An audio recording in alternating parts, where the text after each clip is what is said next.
할렐루야. 아멘. 우리를 가장 복된 길로 인도해 주시는 우리 하나님을 향하여 할렐루야 찬양대에서 귀한 찬양을 올렸습니다.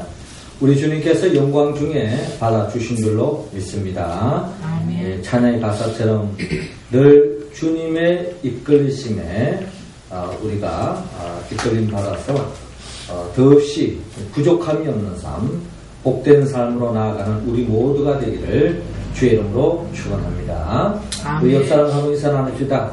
주님의 이끌림을 받읍시다. 주님의 이끌림을 받읍시다. 이끌림을 받읍시다. 아멘. 이번 주 금요일은 3월 1일입니다. 94주년을 맞이하는 3일절이죠. 94년 전 1919년 3월 1일 우리 선열들은 대한 독립을 외쳤습니다. 우리 민족의 선열들은 잃어버린 나라를 되찾기 위해서 또 잃어버린 주권을 되찾기 위해서 그 어떠한 희생을 감수하고 독립 만세 운동을 벌이면서 잃어버린 나라를 회복하기 위해서 몸부림쳤습니다. 하나님의 은혜와 은총 속에 하나님은 우리 민족에게 해방과 자유와 기쁨을 허락해 주었습니다. 이 모든 것이 하나님의 은혜가 아닐 수 없습니다. 이처럼 94년 전에 잃어버린 나라를 되찾기 위해서 그 어떠한 희생도 감수했던 우리 선열들처럼 예수님께서도 이 땅에 잃어버린 하나님의 나라를 되찾기 위해서 주님이 말씀이 육신이 되어 이 땅에 오셨습니다. 모든 사람들을 향하여 하나님은 하나님의 나라로서 에덴 동산에서 하나님 주신 그 생명으로 영생복락하며 살기를 원했지만 하나님께서 먹지 말라고 하는 선악을 알게 하는 나무의 열매를 먹음으로 말미암아 하나님의 나라를 잃어버리고 말았습니다. 하나님 나라를 잃었습니까? 하나님이 주신 그 영원한 생명도 잃었습니다. 결국 저주 속에 절망 속에 죽음을 향하여 달려갈 수밖에 없는 그런 인생으로 전락되고 말았다. 그리고 어둠의 권세 마귀가 시키는 대로 종노하며 썩어짐에 종노할 수밖에 없는 그런 인생으로 전락되고 말았다라는 것입니다. 이러한 인생을 다시 원래 하나님이 창조하신 모습으로 회복시켜 주기 위하여 주님께서 십자가에 못 박혀 죽기까지 죽음까지도 희생을 감수하면서 잃어버린 하나님의 나라를 회복시키기 위하여 우리에게 잃어버린 그 영원한 하나님의 생명을 되찾게 하기 위해서 주님은 그 어떤 희생도 감수했던 것을 바라봅니다. 이미 예수님은 우리를 위하여 십자가에 못 박혀 죽음을 통하여 그 죄사함의 은총을 통하여 이미 저와 여러분들은 하나님의 나라의 백성으로 세움받았고 하나님의 나라의 일꾼으로 아직도 하나님의 나라의 복을 누리지 못한 그들에게 복음을 전가하여서 하나님의 나라를 전파하고 확장하는 그 목표, 그 사명 또한 우리에게 받았습니다. 우리는 그 목표, 즉 하나님의 그 뜻을 이루기 위해서 우리는 어떤 삶으로 나아가야 할 것인가 하는 것을 오늘 사순절 두 번째 주간을 통하여서 주님이 걸어가셨던 그 길을 묵상하면서 진정 주님께서 하나님의 뜻을 이루기 위해서 어떤 자세로 나아갔는가를 우리가 살피며 우리가 이 사순절 기간 동안에 다시 한 번 더 주님을 본받아 주님의 마음을 품고 또 주님 같은 삶으로 나아가는 우리의 모습 되기를 원합니다.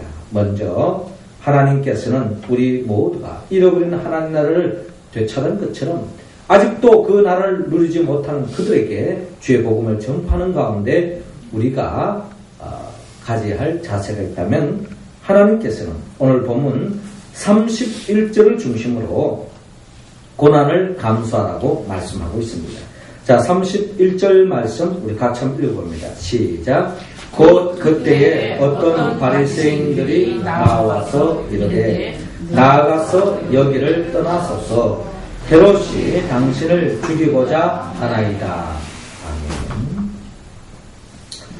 하나님께서는 오늘 이 시간 우리 모두에게 사순절 주님의 고난에 동참하기를 강화하면서 고난을 감수하라라고 우리에게 말씀하고 있습니다. 예수님께서는 이 땅에 잃어버린 한나라를 회복하기 위하여 이 땅에 오셨습니다. 그 하나님 나라를 열어가는 예수님에게 어느 날 어떤 바리새인들이 예수님께 찾아와서 이렇게 말합니다. 나가서 여기를 떠나소서. 헤롯이 당신을 죽이고자 하나이다. 라고 헤롯의 그 속마음을 어떻게 알았든지 이 헤롯의 그 의도를 알고서 어떤 바리새인들이 예수님께 다가가서 주의하라고, 조심하라고, 몸조심하라고, 그리고 그 위협에서 벗어나기 위해서 빨리 이곳을 떠나라 라고 일러주는 바리새인들의 모습을 바라봅니다. 우리가 일반적으로 성경 전체를 보면은 바리새인 하면은 그 누구보다 하나님을 잘 믿는다고 하면서도 하나님이 보내신 하나님의 아들 예수를 영접하지 않고 가는 곳곳마다 예수님을 가지고 대적하고 또 반역하고 거스렸던 바리새인 아닙니까?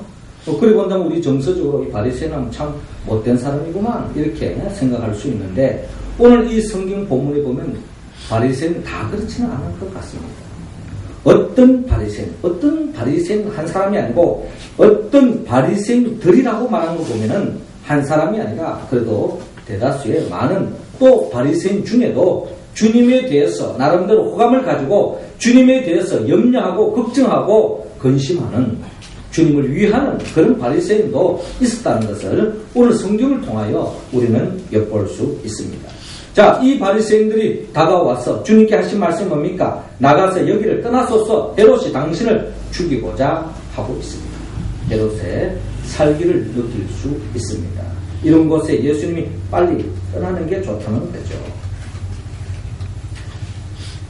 예수님의 그 생애 전체를 보면 사실 헤롯으로부터 끊임없는 위협을 받았습니다. 예수님이 태어났을 때부터 죽을 때까지 헤롯의 위협을 받았는데요. 우리가 잘 아는 것처럼 예수님은 태어날 때에 동방박사들이 예수님께 다가와서 경비를 했습니다. 자, 경비했을 때에 동방박사들이 먼저 헤롯 왕에 찾아갔어요. 자, 유대 땅에 지금 심상치 않는 큰 별이 나타나서 그 빛을 볼 때에 이 땅에 메시아가 날 것이다. 이 땅에 왕이 날 것이다. 왕 중에 왕이 날 것인데 우리가 경배하러 왔다. 어디 있느냐 하고 물어왔습니다. 이때에 헤롯은 갑자기 긴장하게 됐습니다. 아니 내가 이 통치를 하는 왕인데 누가 이 왕권을 노리는 자가 있단 말이냐. 이건 혹시 이 시대 속에 그 사회 속에 흐르는 어떤 정서 내지는 또 어떤 유언비를 통해서 나의 권력, 나의 왕위를 흔들려고 하는 자가 있는구나 라고 생각하면서 위협을 잔뜩 누린 나머지 겉으로는 네가 가서 먼저 경배하고 난 뒤에 내내 좀 일러라고 그럼 나도 가서 경배하겠다 하고는 이야기를 합니다. 여러분 그 속마음 여러분 잘 알죠? 거짓말로 물들어져 있습니다. 겉으로는 예수님을 경배할 것처럼 이야기하지만 그 속마음은 예수님을 죽이하는 겁니다. 결국 동방박사가 어떻게 됐습니까? 꿈속에 하나님의 지시를 받고 결국 헤롯 왕에게 다 가지 않습니다. 그리고 제갈길로 가죠.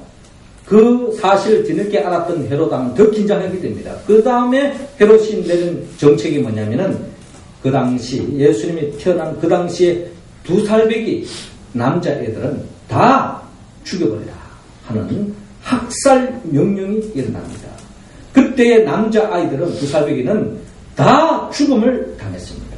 이 상황 속에서 예수님은 극적으로 피해서 예국으로 피신하는 그런 과정을 우리가 잘 알고 있지 않습니까? 이 당시 예수님은 헤롯으로부터 생명의 위기를 느꼈던 것이 바로 예수님의 삶의 모습입니다. 이뿐 아닙니다. 예수님은 지금 30년이 지난 30대에 이르러서 예수님이 공생애를 펼치는 이 과정 속에도 헤롯의 위협을 또한 느끼고 있는 것이 오늘의 예수님의 현실이었습니다. 그러면 30년 지난 오늘 이 당시 헤롯은 그 예수님이 태어났을 때 통치하던 그 헤롯 왕이 아니고 그의 아들 안티파스 헤롯입니다. 쉽게 말하면 헤롯 2세라는 거죠. 헤롯 왕 2세. 그 아들이 그 왕위를 물러가지고 헤롯 왕으로서 지금 또 통치하고 있습니다. 자, 이런 가운데서 예수님께서 또한 지금 위협을 받고 있는 것입니다. 자, 이런 상황 속에서 예수님께서는 이 땅에 하나님의 나라를 안겨주기 위해 이 땅에 오셨지만, 그러나 이 땅에 자리 잡고 있는 사람들 예수님을 환영하지 않았습니다. 예수님을 영접하지 않았을 뿐만 아니라 배척하고 대적하고 위협합니다. 결국 예수님은 십자가에 못 박혀 죽었습니다. 하나님의 나라를 세우고 확장하는 목표로 삼고 나가는 예수님의 삶은 어떻게 보면 전 생애를 통하여 죽음의 위기, 죽음의 칼날이 순간순간에 스쳐 지나가는 그런 연속 속에서 존재한 삶의 자리였습니다. 예수님은 요한복음 1장 5절을 통하여 그 예수님의 생애를 이렇게 표현합니다.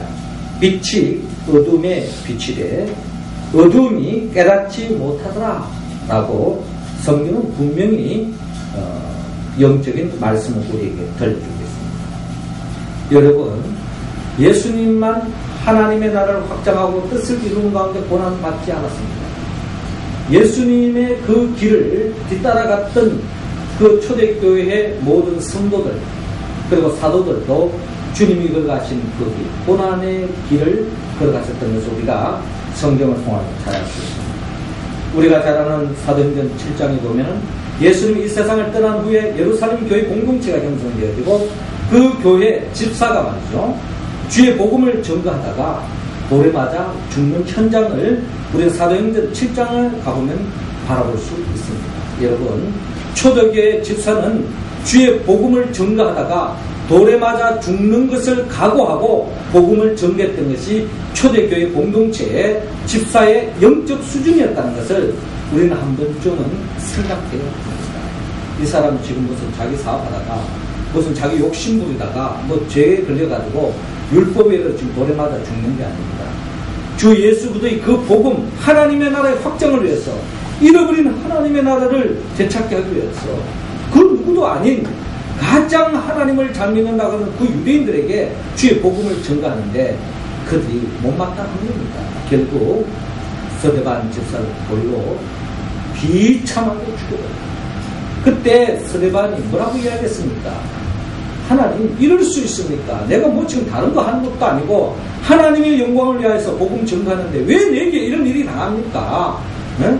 왜 내가 돌에 맞아 죽는 그런 비참함을 당해야 합니까? 하는 것이 스데반의 한결일 수도 있습니다. 그런데 스데반은요, 그런 속에서도 주님과 같이 저들의 죄를, 저들은 자기 죄를 알지 못하는 저들의 죄를 용서하여 주옵소서 하며 그들의 죄를 묻지 않고 그들 위해서 기도하며 죽음을 맞이하는 스데반 집사를 바라볼 수 있습니다.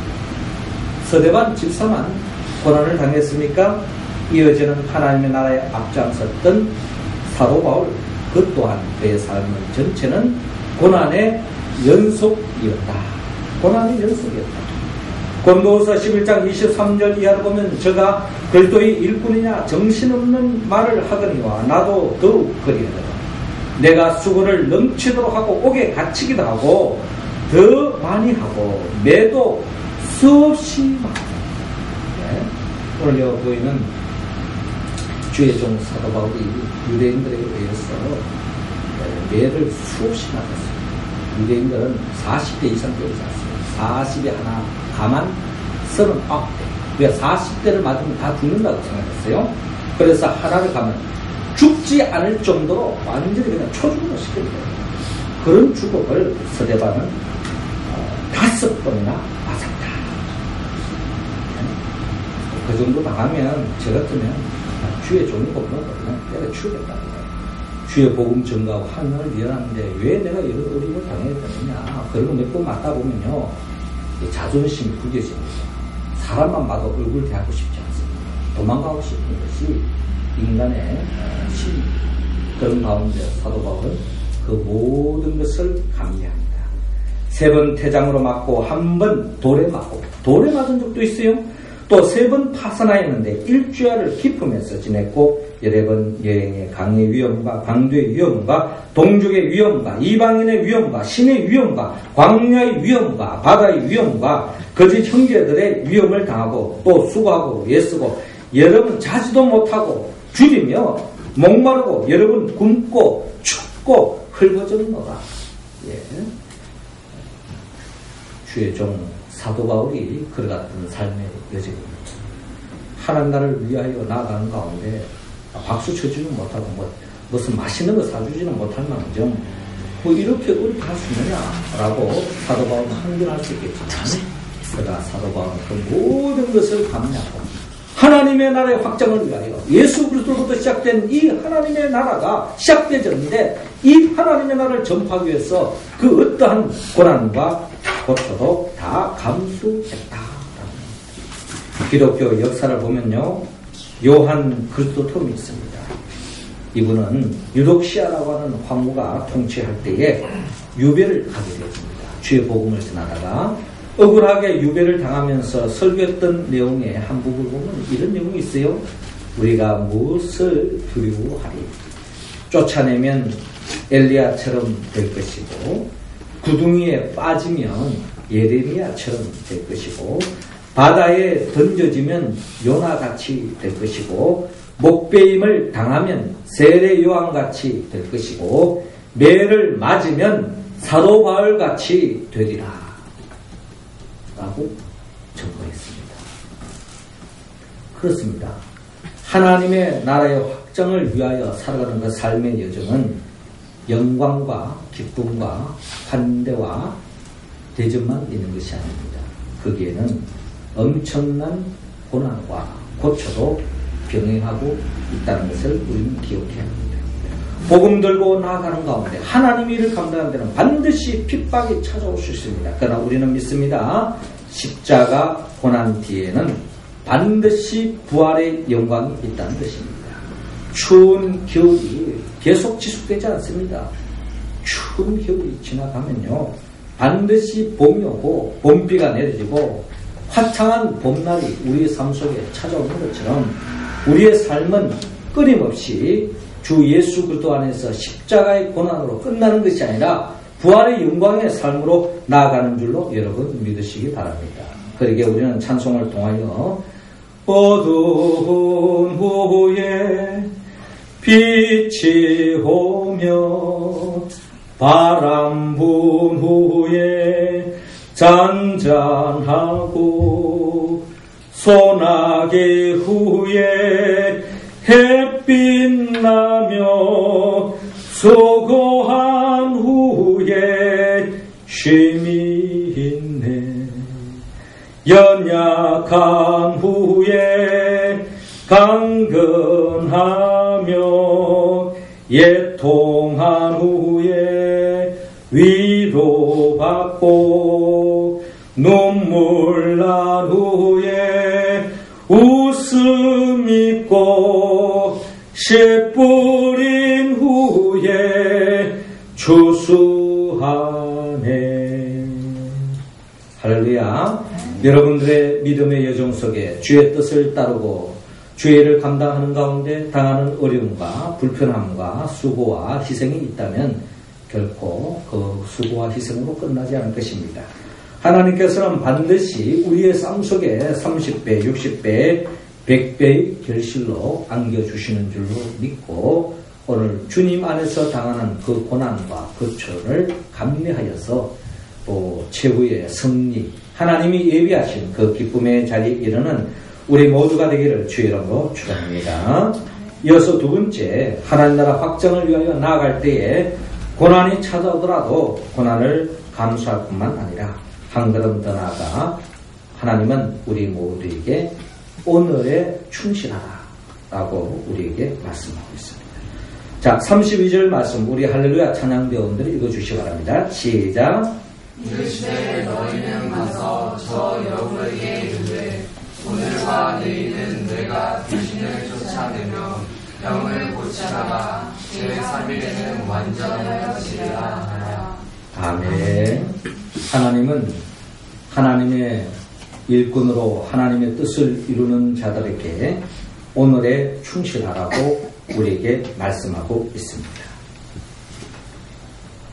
예수님께서 이 땅을 회복하여 나아가는 그런 과정 속에 주님을 대적하는 절대 바리새인이 있는가 하면 그 중에도 주님을 위하는 사람이 있었잖아요. 여기를 떠나소서, 헤롯이 당신을 죽이고자 하나이다. 그 말씀을 듣고서 예수님의 반응은 32절에 잘 나타납니다. 너희는 가서 저 여우에게 이르되 오늘과 내일은 내가 귀신을 쫓아내며 병을 고치다가 제3일에는 완전하여 지리라 라고 주님께서 분명히 말씀하고 있습니다. 한마디로 주님은 오늘 내게 맡겨진 그 하나님 나라 확장을 위한 그 사명을 어떤 일이 있더라도 죽음이 직면한다 할지라도 그거에 연연하지 않고 하나님 맡은 사명을 감당하겠다. 무엇보다 오늘 충실하겠다 하는 그 말씀을 주님의 그 속마음을 우리는 말씀을 통하여 헤아릴 수 있습니다. 예수님은 특별히 오늘 본문을 통하여 이 헤롯에게 뭐라고 표현하는가 하니 저 여우에게 이르되 라고 이렇게 표현하고 있습니다. 그 헤롯 왕을 여우라고 주님은 지칭하고 있는 것을 볼 수가 있습니다. 예수님은 헤롯을 여우라고 표현했는데 사실 그의 역사를 보면 그 헤롯 왕은요, 그는 비급했고 거만했고 야비한 폭군 헤롯 안티파스였습니다. 그는 사마리아인과 에돔 사람과의 혼혈아였고 그는 유대교를 고백하면서도 이교도의 생활을 했고요. 또 가이사의 은혜와 아군인 용병의 후원으로 유대인을 압박하는 통치자였습니다. 그는 동생 아내를 빼앗은 자요, 춤추는 탕녀를 즐겁게 하기 위해서 세례 요한을 죽였던 자입니다. 여러분, 동생 아내를 빼앗았던 헤롯 왕, 동생 아내가 너무 마음에 드는 거예요. 어떡합니까? 자기 권력의 힘을 이용해서 동생을 죽여버리고 그 아내를 취하는 것이 오늘 예수님 말하는 여우로서의 헤롯의 삶의 모습이었다. 헤롯은 자신의 목표를 위해서, 자신의 행복을 위해서 수단과 방법을 가리지 않았습니다. 또 자신의 목적을 성취하기 위해서는 수단을 정당화시켰던 것이 헤롯 왕의 특징이었습니다. 자, 이런 헤롯 왕, 술수와 야비한 수단으로 자신의 욕망을 성취하기 위해서 수단과 방법을 가리지 않았던 인간의 본성을 대표하는 헤롯 왕, 이 헤롯을 향하여 예수님은 여우다라고 이야기합니다. 헤롯은 결국 아내를 취할 뿐만 아니라 그 후에 세례 요한을, 이에 대해서 잘못됐다고 이야기하니까 헤롯 왕이 세례 요한을 옥에 가둬버리죠. 그러고 나는데 이 헤롯이 세례 요한을 죽이는 방법이 아주 거창합니다. 못 베어 죽이는데 여기에 또 어둠의 권세가 역사하죠. 헤롯의 딸이 생일날 네 원하는 거 다 해줄게 이러니까 그 헤롯의 딸이 뭘 원하는가 하니까 어머니 미혹을 당해서, 그 어머니 입장에서 본다면, 헤롯 아내 입장에서 본다면 자꾸 양심에 같이 걸리지 않겠어요? 그 눈에 까십니다. 그러니 저 헤롯의 목을 달라 해라. 그 헤롯 왕의 입장에서 모든 사람들에게 거창하게 큰 소리 쳐놨는데 자기 말이 행동으로 옮겨지지 않으면 얼마나 창피하겠습니까? 창피한 수준이 아니죠. 의로운 사람은 창피도 감수하고 해야 되는데 못마땅하게 얘기하는 거예요. 결국 세례 요한을 목베어 참수하는 그런 비극의 역사가 일어나는 것을 볼 수가 있습니다. 자, 헤롯 그 당시에 이 세례 요한은요, 예수님보다 더 위대한 군중의 영웅이었습니다. 예, 군중의 영웅. 그 당시에 최고의 선지자로 일컬어져. 지금이야 우리가 예수가 그리스도라고 다 고백되어지지만은 그때만 하더라고. 예수님이 십자가의 죽음과 부활을 통해서 예수님이 역사 속에서 만왕의 왕이라고 증거되어진 거지, 그 전까지만 하더라도 예수님은 세례 요한보다는 더 가려져 있는 인물이었습니다. 그 당시에는 세례 요한이 대세예요. 대세인 세례 요한을 잘못 죽이면 자기의 정권 유지하는데 어려움이 생길 수 있더라도요, 눈 하나 깜짝하고 죽였던 헤롯이라면 예수 죽이는 건 뭐 문제 있겠습니까? 세례 요한 죽임보다 더 쉬운 겁니다. 그럼에도 불구하고 이런 예수님 입장에서 세례 요한도 죽였는데 나도 죽일 수 있다라는 가정 속에서, 그런 위협 속에도 의연하게 하나님의 나라의 확장을 위하여 또한 오늘과 내일 그리고 계속 힘쓸 것을 밝히고 있습니다. 주님은 하나님의 나라를 이루기 위해서 자신이 그 해야 할 일을 내일로 미루지 않고 오늘에 충실했던 예수 그리스도를 오늘 우리 성경을 통하여 만나야 합니다. 스피노자는 이런 이야기를 했어요. 내일 지구가 멸망한다 해도 오늘 한 그루에 사과나무를 심겠다. 우리가 잘 아는 이야기죠. 뭘 이야기합니까? 이 스피노자가 이 사과가 아주 좋아하기 때문에 사과를 내가 한번 남기고 싶다, 이런 뜻으로 한 이야기 아닙니다. 사실 이 역사는 종말입니다. 어떤 정권도 종말이 있습니다. 우리 인생도 종말이 있어요. 이 역사도 종말이 있습니다. 시작하는 게 있으면 끝이 있다는 거예요. 이런 종말론적인 삶을 살아가는 삶 속에서 자칫 잘못하면, 잘못된 종말로 빠지면 우리는 뭐 될 대로 되라 하는 식도 있고, 또 잘못된 종말에 이르면은 그냥 막 대충 살다가 그냥 막 내 기분대로 한번 살고 그냥 끝장내자, 뭐 이런 부류의 사람도 있습니다. 그러나 성경적인 종말론은 결국 오늘을 충실히 하는 것입니다. 왜? 내 삶은 내일을 보장할 수 없기 때문에. 우리 가운데 내일을 보장할 수 있는 사람 이 중에 누가 있습니까? 아무도 없잖아요. 내가 내일 살겠다 희망사항이지 그걸 보장할 수 있는 사람은 이 중에 아무도 없습니다. 우리가 나름대로 꿈을 가지고 계획을 가지고 나아가지만 모든 게 내 계획대로 내 뜻대로 되는 것 없습니다. 언제 어느 순간에 어떤 일이 날지 어떻게 우리가 알 수 있습니까? 그렇기 때문에 오늘 하루하루 우리가 충실한 삶을 살아가야 하는 것이 지혜로운 자의 삶의 모습이겠죠. 어거스틴도 이런 우리의 실존을 잘 알기 때문에 어거스틴도 인간에 대해서 이런 말을 했습니다. 하나님께서 시간을 창조하여 인간에게 주셨다면, 어거스틴이 이 시간 개념을 이렇게 표현했어요. 과거는 인간의 기억 속에 있고 미래는 희망 속에 있으며 인간들과 함께하는 것은 결국 현재밖에 없다라고 이야기합니다. 자, 이 말을 조금 쉽게 표현한다면 어거스틴은 과거는 추억 속에 현재요, 미래는 기대 속에 희망 속에 현재다. 그러므로 우리는 오늘밖에 없다, 현재밖에 없다 하는 시간 개념을 이야기한 바가 있습니다. 그렇습니다. 오늘이 얼마나 중요한지 모릅니다. 사람들 중에는 주의를 합시다 하면은 오늘은 못하겠습니다, 내일 합시다, 이런 경우 많죠. 물론 나름대로 상황이 있습니다. 나름대로 이유가 있습니다. 그래서 오늘 못했으니까 내일 열심히 하겠습니다, 뭐 그렇게 되어진다면 얼마나 좋겠습니까? 그렇게 되기를 또 우리가 바라는 거죠. 그러나 여러분, 내일 보장할 수 있습니까? 또 어제도 못했던 사람이 뭐 오늘 잘한다 수도 있죠. 그럴 수도 있습니다.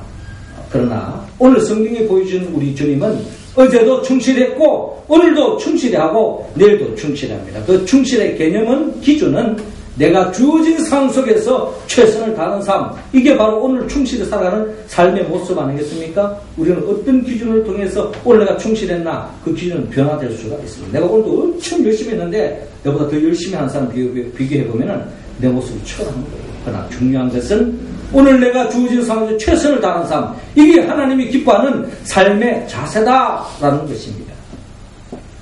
그러기에 어떤 분이 오늘이라고 하는 한 편의 글을 썼습니다. 그분의 글을 내용은 이렇습니다. 이 세상에서 가장 중요한 날은 언제인가? 이 세상에서 가장 중요한 날은 언제인가? 바로 오늘이다. 바로 오늘이다. 라고 되어 있습니다. 그리고 이 세상에서 가장 중요한 사람은 누구인가? 이 세상에서 가장 중요한 사람은 오늘 내가 만나는 사람이다. 여러분, 이 세상에서 가장 중요한 사람이 누구입니까? 우리 결혼하지 않은 청년들, 연애하는 사람들은 뭐 내 애인이다. 뭐 이렇게 이야기를 할 수 있겠지만 성경의 관점으로 보면 오늘 내가 만난 사람이 이 세상에 가장 소중한 사람이다. 우리 옆 사람 얼굴 한번 봅시다. 당신이 가장 소중한 사람입니다. 고백은 여기입니다. 당신이 가장 소중한 사람입니다. 네, 당신이 가장 소중한 사람. 그렇습니다. 자꾸 멀리 있는 사람 찾지 마세요. 남의 떡이 크게 보이는 게 우리 인간의 심리죠. 내 가까이 있는 사람 소중히 여기지 못하면 그 어떠한 사람이 신기루를 볼지 모르겠지만 다 그렇고 그렇습니다. 중요한 것은 이 세상에서 가장 중요한 사람은 오늘 내가 만나는 사람이라는 겁니다. 떠난 사람, 없는 사람 자꾸 찾지 말고 있는 사람 소중히 여기라는 거죠. 그리고 세 번째로 이 세상에서 가장 중요한 일은 무엇인가? 오늘 내가 하는 일에 최선을 다하는 것이다. 오늘 내가 하는 일에 최선을 다하는 것이다. 오늘 주님께서 우리에게 보여주신 삶의 모습입니다. 하나님 나라를 확장하는 일은 내일로 미뤄서는 안 됩니다. 오늘 지금 여기서부터 충실히 해야 합니다. 그때에 우리는 후회 없는 인생을 살 수 있고 사순절 기간에 주님의 고난에 동참하는 우리의 삶의 자세일 것입니다. 이어서 세 번째로 우리가 이 마지막 때에 한나라를 확장하는 주의 일꾼으로 부름받은 저와 여러분들에 있어서 우리의 삶의 자세를 하나님은 오늘 본 33절 중심으로 목표를 붙잡아라 라고 말씀합니다. 33절 우리 다 같이 한번 읽겠습니다. 시작. 그러나 오늘과 내일과 33절인데 제가 잘못 그렸네요. 33절 시작. 그러나 오늘과 내일과 모레는 내가 갈 길을 가야 하리니 선지자가 예루살렘 밖에서는 죽는 법이 없느니라. 아멘. 주님께서 잃어버린 한나를 되찾기 이 땅에 오셨습니다. 주님께서 이 땅에 하신 사역이 많이 있지만 여러분 주님께서 병든 자를 낫게 하고요. 버릇들 다섯 물고기 2마리 5,000명을 먹이고 또 죽은 자까지 살리고 바다 위로 걷기도 하고요. 참 굉장한 일을 많이 했죠. 그런데 여러분 예수님 이 땅에 오신 목적은 분명합니다. 그것은 예수님이 설정하기 이전에 하나님이 세운 뜻이에요. 그 내용을 보니 33절에 그러나 오늘과 내일과 모레는 내가 갈 길을 가야 하리니 선지자가 예루살렘 밖에서는 죽는 법이 없느니라. 예수님은 이 세상의 모든 문제 해결점은 이 유대인들과의 어떻게 잘해볼까, 어떻게 소통해볼까, 이것보다 더 중요한 게 있다는 거예요. 그 영적인 문제들하는 겁니다. 경제적인 문제도 아니에요. 정치적인 문제도 아니라는 거예요. 근원적인 문제는 인간의 죄성인데 이 죄의 문제를 해결하는 유일한 길은 예수님께서 그 모든 죄를 짊어지고 십자가에 못 박혀 죽을 때 그 보혈의 피로 죄사함의 은총을 받을 때에 잃어버리는 한나를 되찾을 수 있고 영원한 생명을 누릴 수 있는 길이 여기이기 때문에 예수님은 뚜벅뚜벅 이 십자가를 향하여 믿음의 길을 걸어갑니다. 그러니까 오늘 보면 34절에 보면 예루살렘아 예루살렘아 선지자들을 죽이고 내게 파송된 자들을 돌로 치는 자여 암탉이 제 새끼를 날개 아래에 모음같이 내가 너희의 자녀를 모으려 한 일이 몇 번이냐. 그러나 너희가 원하지 아니하였더라. 원하지 않았죠. 암탉이 새끼를 품듯이 품으려고 얼마나 몸부림쳤는데 결국 그 암탉이 음이닭의 품을 싫어하고 배척하는 차원이 아니라 결국 오는 하나님의 종 선지자들을 다 죽여버렸습니다. 다 죽여버렸죠. 그 선지자를 통하여 하나님의 음성을 잘 들었더라면 꼭 굳이 예수님이 이 땅에 오실 이유가 있을까요? 말씀 속에 그러났겠죠. 결국 예수님은 이 일을 완성시키기 위해서 예수님 이 땅에 오셔서 십자가에 못 박혀 죽음을 통하여서 이 죄의 문제를 단번에 해결해 주셨다. 이 일을 위해서 예수님이 오셨다는 것입니다. 암탉이 자기 새끼를 품으려 하고 이 일을 위해서 예수님은 끝까지 흔들리지 않고 지금 십자가의 길을 묵묵하게 걸어가셨던 예수님을 하나님은 이 시간 우리 모두가 깊이 묵상하기를 원합니다. 하나님의 뜻이라면 내가 원하든 원치 않든 우리는 받아들여야 합니다. 우리는 내 기분대로 살아가는 공동체가 아닙니다. 하나님의 뜻이라면 그 뜻을 받아들이는 겁니다. 그 뜻이 영광스럽고 그 장도가 얼마나 좋습니까?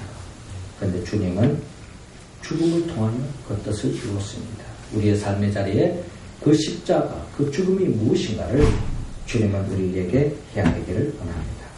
사랑하는 성도 여러분, 주님도 하늘나라 확장을 위하여 그 어떠한 고난도 감내하고 오늘에 충실했으며 목표를 향하여 흔들림 없이 나아갔던 것처럼 우리도 주님 같은 이 마음을 품고 성령의 도우심으로 성령 충만함, 예수의 영의 도우심으로 이 주의 말씀에 응답함으로 하나님께 영광 돌리며 나아가는 우리 모두가 될 수 있기를 주의 이름으로 축원합니다. 기도드리겠습니다. 생명의 영 보혜사 성령님이시여 이 시간 우리 모두에게 성령의 기름을 부어주셔서 예수님과 같이 이 땅의 한나라 확장을 위하여 고난을 감수하고 오늘에 충실하고 목표를 향하여 흔들림 없이 믿음의 길을 걸어가는 우리 모두가 되어서 십자가 후에 그 부활의 영광에 이르렀던 우리 주님과 같이 그 부활의 영광에 참여를 받는 우리 교회 공동체 모든 성도들 다 되게 하여 주옵소서. 예수님의 이름으로 기도드립니다. 아멘.